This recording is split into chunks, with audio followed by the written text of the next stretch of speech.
Hey guys, welcome back to my kitchen. So today I want to show you guys how I make my very special beans recipe. When I was growing up, I never liked beans because it always made me gassy and bloated. It wasn't just one of my favorite foods, but I can tell you today, without question, beans is one of me and my family's favorite food. It is one food that my kids can eat every day if I don't stop them. And that's because I have my special way of making it, which I want to share with you guys today. So if you're new to my channel, you're absolutely welcome here. My name is Nosa Girl. Feel free to subscribe and give this video a thumbs up if you enjoy watching. Alright, let's start cooking.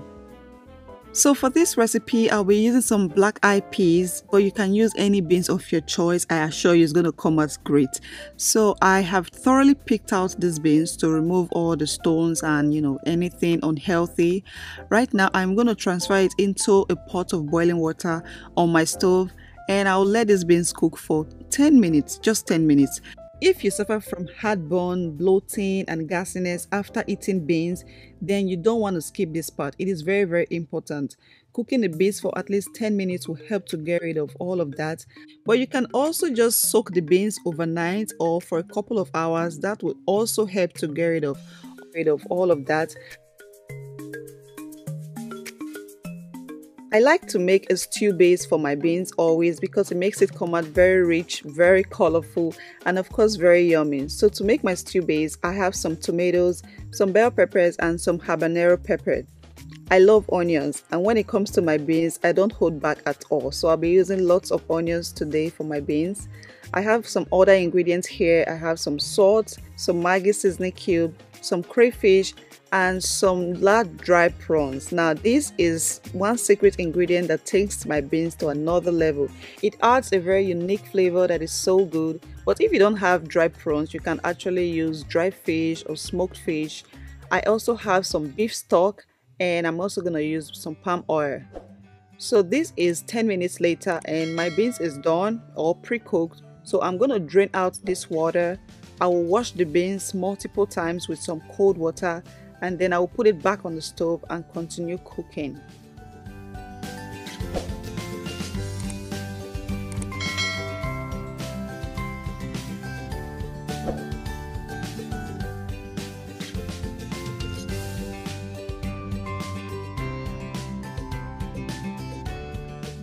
It's okay to rinse your beans at least 3 to 4 times or as much as you want. Actually, the more you do, the lesser you get any chance of bloating and heartburn or anything that will cause discomfort from eating beans. I'll be using my pressure pot to cook my beans because it cooks faster and it also gives my beans that very soft and mushy texture that I love. I'll also cook my beans with some beef stock and some onions. The onions makes the beans come out really soft, and adding that beef stock to your beans, oh my god, it takes it to another level. It makes it so good. But you can just use regular water if you don't have beef stock or chicken stock or any stock. And if you are using a regular pot, you want to cook your beans for at least 50 minutes to 1 hour. But my pressure pot cooks my beans for about 30 minutes. So the next step is to blend my tomatoes and peppers, and I'll set that aside for later.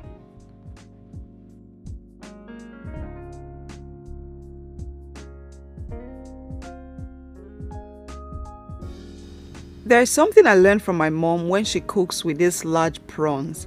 I noticed that she never throws the head of the prawns away. So usually she picks it out, she blends it, grinds it into powder or puree, and then adds it into the recipe that she's making. And you guys, this thing is so good. It is more like crayfish, but it's just crayfish on another level. So that's exactly what I'm going to do. I'm going to blend it with my spice grinder. And the other part of the prawn, I'm going to soak it in some water because it can be a little hard.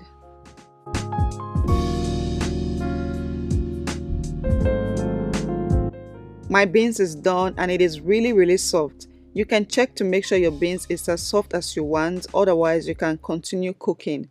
So I'm going to move on to the next step. I'm going to heat up some oil in a pot. I'm using palm oil, but some people also use vegetable oil for cooking their beans, and you can do that. So I'll let the oil heat up a little bit, and then I'll add some onions. I'm just going to saute the onions for a few seconds.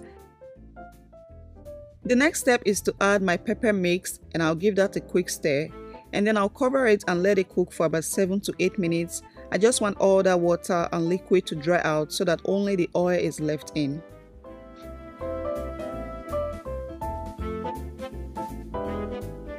So this is 8 minutes later. My stew is almost ready. So at this point, I'm going to add my salt, my seasoning cube.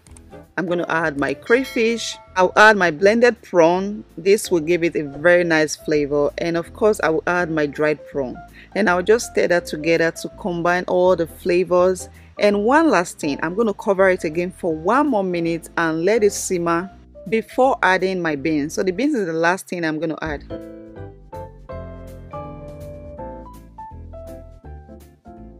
At this point, my stew is done. You can see the oil floating on top. That indicates that the stew is done. So I'm just going to quickly stir that, and then I will finally introduce the beans.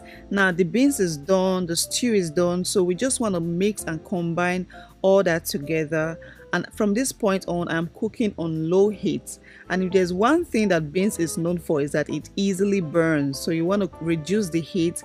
So I'm just going to stir this for about 2 minutes, and then I will turn off the heat. And you guys, my beans is ready.